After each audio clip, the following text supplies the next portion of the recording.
दोस्तों स्वागत है आप सभी का हमारे चैनल पर। आज की मूवी का नाम है घाटी, इसीलिए आप इस वीडियो को लाइक कर दीजिए। हम शुरू करते हैं आज की कहानी। तो कहानी की शुरुआत उड़ीसा की पहाड़ियों से होती है, जहां घाटी नाम की एक आदिवासी समुदाय रहता है। ये समुदाय गांजे की खेती और उसकी तस्करी के लिए जाना जाता है। यहाँ उगने वाला गांजा अपनी क्वालिटी के कारण बेहद कीमती था। तस्करी के दौरान घाटी के कई लोग पुलिस के हत्थे चढ़ चुके थे, पर आज भी लोग यही काम करते हैं। अब एक दिन हम देखते हैं कि उड़ीसा और आंध्रा के बॉर्डर पर दोनों राज्य की पुलिस ने गांजे से भरे 3 ट्रकों को पकड़ लिया और माल के बंटवारे को लेकर आपस में भिड़ जाती हैं। तभी वहाँ ऑफिसर विश्वदीप राव की एंट्री होती है। वो एक सीधा सा समाधान देते हैं, एक ट्रक आंध्रा ले लो, एक उड़ीसा और बाकी को बेचकर अपना काम चलाओ। लेकिन विश्वदीप की नजर ट्रक के डीजल टैंक पर पड़ती है। जब वो उसे खोलकर जांचता है तो उसके होश उड़ जाते हैं। टैंक के अंदर डीजल नहीं बल्कि एक खास किस्म का लिक्विड गांजा भरा हुआ था, जो बाकी सबसे कई गुना ज्यादा कीमती था। इसका नाम था शीलावती। विश्वदीप तुरंत इस रहस्यमय शीलावती गांजे के स्रोत की जांच शुरू कर देता है। उधर कोलकाता में बिजनेसमैन मदानी को उसका सेक्रेटरी खबर देता है कि उनका 3 ट्रक माल पकड़ा गया।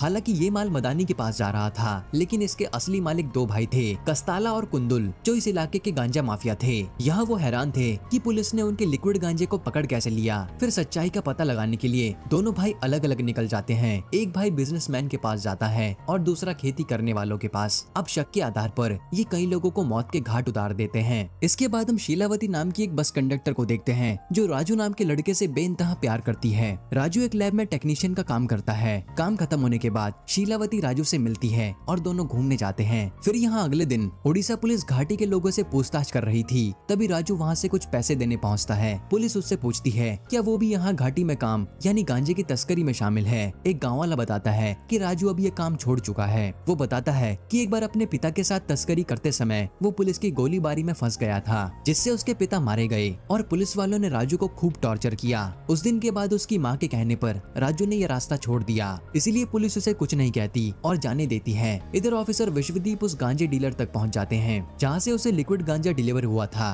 पर डीलर कुछ भी बताने से इनकार कर रहा था। लेकिन जब विश्वदीप ने उसे धमकाया तो वो बताता है कि कोई अजनबी उसे माल देकर जाता है और पैसे रेलवे स्टेशन पर मिलते हैं। फिर अगले दिन विश्वदीप अपनी पूरी टीम के साथ स्टेशन पर जाल बिछा देता है डिलीवरी करने वाले को पकड़ने के लिए। उसी वक्त शीलावती और राजू ट्रेन से स्टेशन पर उतरते हैं। राजू पैसों से भरे बैग की तरफ बढ़ता है, जबकि ऑफिसर उस पर नजर रखे हुए था। पलक झपकते ही राजू अपनी शर्ट बदलता है, चेहरे पर मास्क लगाता है और बैग लेकर भाग जाता है। पूरी सीबीआई टीम उसके पीछे दौड़ती है। वहीं शीलावती एक गाड़ी लेकर पहले से तैयार खड़ी होती है। राजू गाड़ी में बैठता है और दोनों फरार हो जाते हैं। हम देखते हैं कि विश्वदीप ने पैसों के बैग में एक ट्रैकर लगाया था, लेकिन राजू चालाकी से उसे निकाल कर फेंक देता है। यानी राजू अब भी नहीं सुधरा और वो ये इल्लीगल काम करता था, वो भी शीलावती के साथ मिलकर। अब विश्वदीप को सड़क पर सिर्फ ट्रैकर मिलता है, लेकिन वो समझ जाता है कि ये काम घाटी के लोगों का ही है। फिर उसे लोकल पुलिस से पता चलता है कि घाटी के लोग उसी के लिए काम करते हैं, जो उन्हें पैसे देता है। लोकल पुलिस विश्वदीप को बताती है कि लिक्विड गांजे के खेल में सिर्फ घाटी के लोग नहीं बल्कि कई बड़े बड़े खिलाड़ी भी शामिल हैं। यहाँ जब शीलावती और राजू गाँव लौटते हैं तो उनकी शादी की बातें शुरू हो जाती हैं और लोग बोलते हैं कि इन्हें शादी कर लेनी चाहिए। तब एक मंदिर के सामने राजू शीलावती के हाथ में धागा बांधकर अपने रिश्ते को पक्का कर देता है, जिससे पूरा गाँव खुश हो जाता है। उधर गांजा माफिया कुंदलू ड्रोन की मदद से पहाड़ों की गुफाओं में ये पता लगाने की कोशिश कर रहा था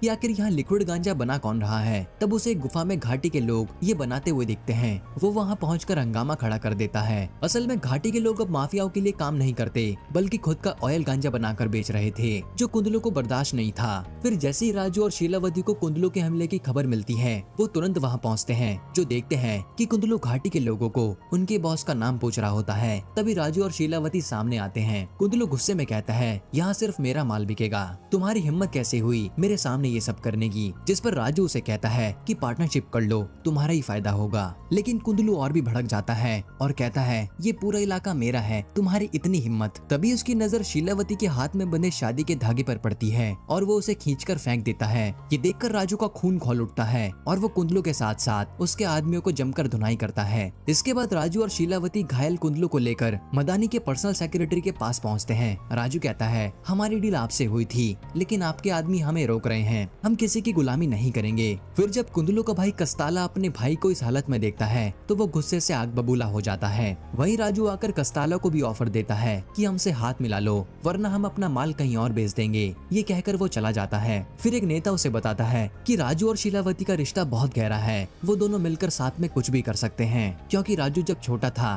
तभी से उसने शीलावती को बचाया था और तब से दोनों एक एक दूसरे की रक्षा कर रहे हैं। ये सुनकर कस्ताला कुछ सोचता है और फिर वो कहता है कि ऑयल गांजा बनाने का राज इन्हीं लोगों के पास है। ये कहकर वो घाटी के लोगों से मिलने जाता है और उनका ऑयल गांजा बनाने का तरीका देखकर वो दंग रह जाता है। राजू उसे बताता है कि ये नॉर्मल गांजे से 10 गुना ज्यादा असरदार है। फिर वो चखने के बाद कस्ताला और मदानी का सेक्रेटरी वो भी इसकी क्वालिटी की तारीफ करते हैं और पार्टनरशिप के लिए तैयार हो जाते हैं। फिर अगले दिन शीलावती और राजू की शादी धूमधाम से होती है, लेकिन तभी कुंदलू अपने आदमियों के साथ हमला कर देता है क्योंकि उसे तो अपना बदला लेना था और हर तरफ लोग मर रहे थे। यहाँ लड़ाई में शीलावती घायल हो जाती है तो कुंदलू के आदमी उसे गाड़ी में डालकर ले जाने लगते हैं। तब राजू उनका पीछा करता है, लेकिन तभी दूसरी गाड़ी से आकर कस्ताला उसे जोरदार टक्कर मारता है। वो कहता है कि अब तू देखेगा कि बड़े लोगों से पार्टनरशिप का अंजाम क्या होता है। फिर कस्ताला के कहने पर कुंदलू शीलावती का मंगलसूत्र नोच लेता है और फिर उसकी साड़ी खींचकर उसे एक खंबे से बांध देता है। राजू अपने प्यार को बचाने के लिए छटपटाता है, लेकिन कस्ताला के आदमियों ने उसे पकड़ा हुआ था। फिर जैसे ही राजू खुद को छुड़वाकर आगे बढ़ता है, कस्ताला उसे 2 गोलियां मारता है और राजू की मौत हो जाती है।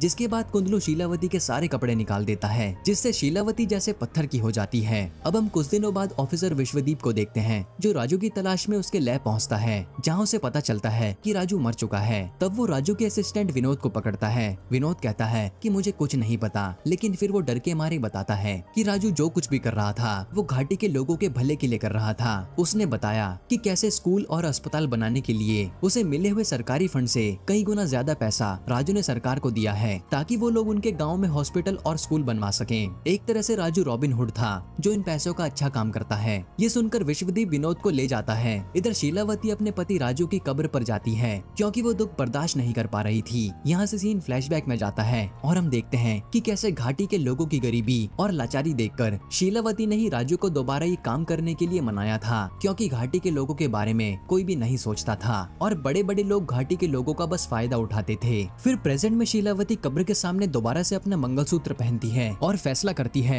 कि वो इस काम को कभी बंद नहीं होने देगी। फिर वो एक तैयार होकर ऑयल गांजा बनाने की जगह पर पहुंचती है, जहां घाटी के लोग कस्ताला के लिए काम कर रहे थे। कस्ताला के आदमी उसे देखकर उसका मजाक उड़ाते हैं, जिस पर शीलावती उन सब पर कहर बनकर टूट पड़ती है और एक एक आदमी को मौत के घाट उतार देती है। आखिर में वो उस जगह को आग के हवाले कर देती है। इसके बाद एक घायल आदमी ये खबर कस्ताला और कुंदलू तक पहुंचा देता है। ये सुनकर वो शीलावती को मारने के लिए चल देता है, लेकिन कस्ताला उसे रोककर लोकल पुलिस को एक्शन के लिए कहता है कि वही उसे संभाल लेंगे। तब पुलिस राजू की कब्र खोदने की कोशिश करती है ताकि उसे रोकने के लिए शीलावती आए, लेकिन शीलावती नहीं आती। फिर हम देखते हैं कि शीलावती बस उसका इंतजार कर रही थी। यहाँ वो एक पुलिस वाले को बेरहमी से मार देती है और अंत में कस्ताला के एक खास आदमी का सिर धड़ से अलग कर देती है। एक तरह से शीलावती पूरी तरह से जल्लाद बन गई थी। अब वो कटा हुआ सिर लेकर घाटी के लोगों के बीच पहुंचती है और उसे एक मूर्ति पर रख देती है। शीलावती का ये भयानक रूप देखकर सब लोग सहम जाते हैं। इधर ये खबर बिजनेसमैन मदानी, कस्ताला और सीबीआई तक पहुंच जाती है और जब मामला मीडिया में उछलता है तो मदानी एक मीटिंग बुलाता है। उसकी सेक्रेटरी सलाह देती है कि इस लड़ाई को रोकना होगा,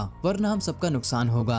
हम शीलावती को दुश्मन नहीं बल्कि पार्टनर बनाना होगा। उसे घाटी का लीडर बनाओ और उससे बात करो। इस पर एक आदमी सवाल करता है, इतना सब होने के बाद क्या वो बात करेगी? तब मदानी का पर्सनल सेक्रेटरी किसी को फोन लगाता है। इसके बाद ऑफिसर विश्वदीप विनोद के घर जाता है और शीलावती के बारे में पूछताछ करता है, लेकिन विनोद ये कहकर टाल देता है कि उसे इसके बारे में कुछ भी नहीं पता। इसी दौरान शीलावती उसके घर में छिपकर उसकी सारी बातें सुन रही होती है। फिर विश्वदीप विनोद को बताता है कि शीलावती को एक जरूरी मीटिंग के लिए बुलाया है, जो सेक्रेटरी गेस्ट हाउस में होनी है। वो ये चेतावनी भी देता है कि अगर शीलावती वहाँ नहीं आई तो घाटी के सारे स्कूल और हॉस्पिटल को बंद कर दिया जाएगा। फिर अगले दिन शीलावती उस मीटिंग के लिए निकल पड़ती है। उसे अकेला जाता देख उसका करीबी पैम्बुली उसे आवाज देता है, लेकिन वो अनसुना करके गेस्ट हाउस पहुंच जाती है। वहाँ विश्वदीप उसे देखता है और कहता है, ये तो हमारी दूसरी मुलाकात है, मैंने तुम्हें स्टेशन पर देखा था। शीलावती जवाब देती है, ये हमारी तीसरी मुलाकात है। आप जब विनोद के घर पर आए थे तो मैं वहीं थी, मैं उनके लिए यहाँ पर आई हूँ। तभी वहाँ कस्ताला भी पहुँच जाता है। उसे देखते ही शीलावती की आंखों में खून उतर आता है और उसके सामने अपने पति की मौत का खौफनाक मंजर घूमने लगता है, लेकिन वो चुप रहती है। कस्ताला कहता है, जो हुआ उसे भूल जाओ, मैं तुमसे पार्टनरशिप करना चाहता हूँ, फिर से ऑयल गांजा की लैब शुरू करो। यहाँ शीलावती उसकी बातों का कोई जवाब नहीं देती। फिर उसकी चुप्पी देखकर कस्ताला उसे उकसाने के लिए कहता है, राजू को भूल जाओ, एक मरे हुए आदमी का मंगलसूत्र तुमने गले में क्यों पहन रखा है? इसे उतार कर फेंको और नई जिंदगी शुरू करो। इतना ही नहीं, वो खुद शीलावती के गले से मंगलसूत्र खींचने की कोशिश करता है। बस यही वो पल था जब शीलावती के सब्र का बांध टूट जाता है। वो एक कांच की बोतल उठाकर उसके सिर पर पटकती है और फिर उस टूटी हुई बोतल को उसके गले में घोंपकर उसे वहीं ढेर कर देती है।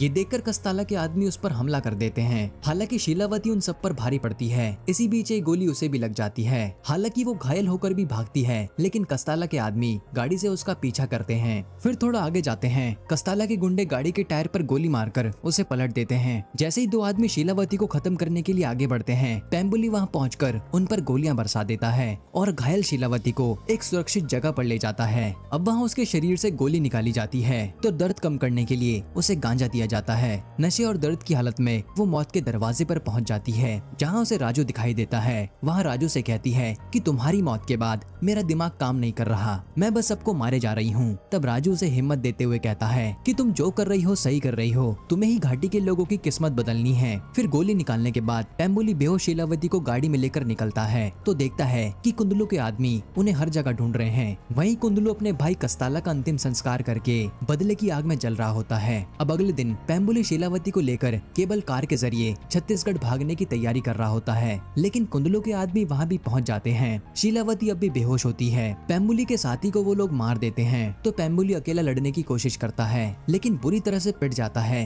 तभी बेहोशी में शीलावती को फिर से राजू की आवाज सुनाई देती है कि तुम्हें ही सब कुछ संभालना है। ये सुनते ही शीलावती की आंखें खुलती हैं और वो एक तूफान की तरह सब पर टूट पड़ती है। यहाँ उसने कत्लेआम मचा दिया था। तब एक आदमी किसी तरह से बचकर कुंदलू के पास पहुँच जाता है, जो कांपते हुए कहता है कि जिसे हमने नंगा किया था ये वो शीलावती नहीं है, ये तो कोई और है जो किसी को भी नहीं छोड़ने वाली। ये सुनकर कुंदलू को गुस्सा आता है और वो अपने ही उस आदमी को मार डालता है। इधर शीलावती घाटी लौटकर लोगों से कहती है कि उन्हें गांजे का काम छोड़ देना चाहिए, क्योंकि उनके परिवारों और बच्चों को बर्बाद कर रहा है। लेकिन गांव के लोग डर के मारे उल्टा उसी से कहते हैं कि अगर हम ये काम छोड़ देंगे तो कुंदलू हमें मार डालेगा और हम भूखे मर जाएंगे। हालांकि शीलावती अभी भी गांव की औरतों को समझाती है कि उन्हें अपने बच्चों के भविष्य के लिए ये जहर को खत्म करना होगा। इधर जब कुंदलू को पता चलता है कि शीलावती लोगों को भड़का रही है तो वो गुस्से में गाँव के स्कूल जलवा देता है। उसी रात जब शीलावती गाँव के लोगों को समझाने की कोशिश कर रही होती है, तभी वहाँ कस्ताला का एक पुराना दुश्मन आता है। वो शीलावती से कहता है कि कस्ताला ने मेरे बेटे को मारा था, तुमने उसे मारकर मेरा बदला लिया है, अब मैं तुम्हारे साथ हूँ, हम मिलकर धंधे को बड़ा करेंगे। जिस पर शीलावती उसे जवाब देती है कि तुम्हारा बेटा भी इस गांजे की वजह से ही मरा था, हमें इस गांजे को ही खत्म करना होगा। आज से इस घाटी में ना तो गांजे की खेती होगी और ना ही तस्करी। फिर अगले दिन वो सभी को प्यार से समझाती है कि गांजे की जगह फसल उगाएं ताकि उनकी अगली पीढ़ी को एक स्वस्थ जीवन मिले। बहुत सारे लोग उसकी बात मान जाते हैं और सब मिलकर गांजे की पूरी फसल को आग लगा देते हैं। ये देखकर कुंदलू का गुस्सा बढ़ जाता है और उसे शीलावती को मारना था। अब एक दिन विश्वदीप एक ढाबे में शीलावती को घेर लेता है, लेकिन शीलावती के चाहने वाले उल्टा उसी की टीम को बंदी बना लेते हैं। तब विश्वदीप उसके पास आकर बैठकर कहता है कि पहले तुम गांजे के पक्ष में थी, लेकिन अब खिलाफ हो गई हो। शीलावती कहती है कि मैं घाटी के लोगों के लिए लड़ रही हूँ, इसलिए मुझे कोई रोकेगा तो मारा जाएगा। इस पर विश्वदीप एक चौंकाने वाला खुलासा करता है, तुम्हारे पास जो पिस्तौल है वो मेरी है, जब तुम दुश्मनों से घिरी थी तो तुम्हें बेहोशी की हालत में मैंने बचाया था। फिर वो कहता है कि हमें ऑयल गांजे की सप्लाई करनी चाहिए, लेकिन शीलावती साफ मना कर देती है। इधर कुंदलू घाट पहुंचकर सबको गांजा डिलीवरी करने का हुक्म देता है और अब सब लोग मना करते हैं तो वो कई लोगों को बेरहमी से मार डालता है। फिर जब शीलावती वहां पहुंचती है तो खून और लाशें देखकर वो टूट जाती है। उसे पता चलता है कि कुंदलू बाकी लोगों को जबरदस्ती ले गया है। इसके बाद शीलावती अपने लोगों के साथ सीधा कुंदलू के अड्डे पर पहुंचती है, जहाँ से माल सप्लाई हो रहा था। ये पता चलते ही कुंदलू शीलावती को ढूंढते हुए वहाँ पर आ जाता है। शीलावती उसके सामने आकर घाटी के लोगों से कहती है अब मुकाबला करने का वक्त आ गया है, लेकिन लोग डरे हुए थे। तब शीलावती तो कुंदलू के आदमी को मारने लगती है और घाटी के लोगों को हिम्मत देती है। ये सब सुनकर लोगों का जमीर जाग जाता है और वो गांजे के बोरे फेंककर कुंदलू की सेना से भिड़ जाते हैं। तभी शीलावती के इशारे पर एक एक करके बम फटते हैं जो उन्होंने पहले से ही लगा रखे थे और कुंदलू के गांजे से भरे कंटेनर तबाह हो जाते हैं। फिर घाटी के लोग कुंदलू के सभी आदमियों को मार डालते हैं। अंत में शीलावती और कुंदलू के बीच में लड़ाई होती है तो शीलावती उसके कपड़े फाड़कर उसे उसी आग में फेंक देती है जिसमें उसका गांजा जल रहा था। बाद में ऑफिसर बचे हुए गांजे को भी जला देता है। अब जब मदानी के सेक्रेटरी का फोन आता है तो वो कहता है कि घाटी में अब कोई गांजा नहीं है, पूरा पहाड़ जल रहा है। ये सुनकर मदानी हैरान था, यानी अब शीलावती घाटी के लोगों को सही तरह से चलाएगी और यहीं पर ये मूवी खत्म होती है। दोस्तों, आपको ये कहानी कैसी लगी हमें कमेंट में जरूर बताना और ऐसे ही वीडियोस के लिए चैनल को सब्सक्राइब कर लीजिए।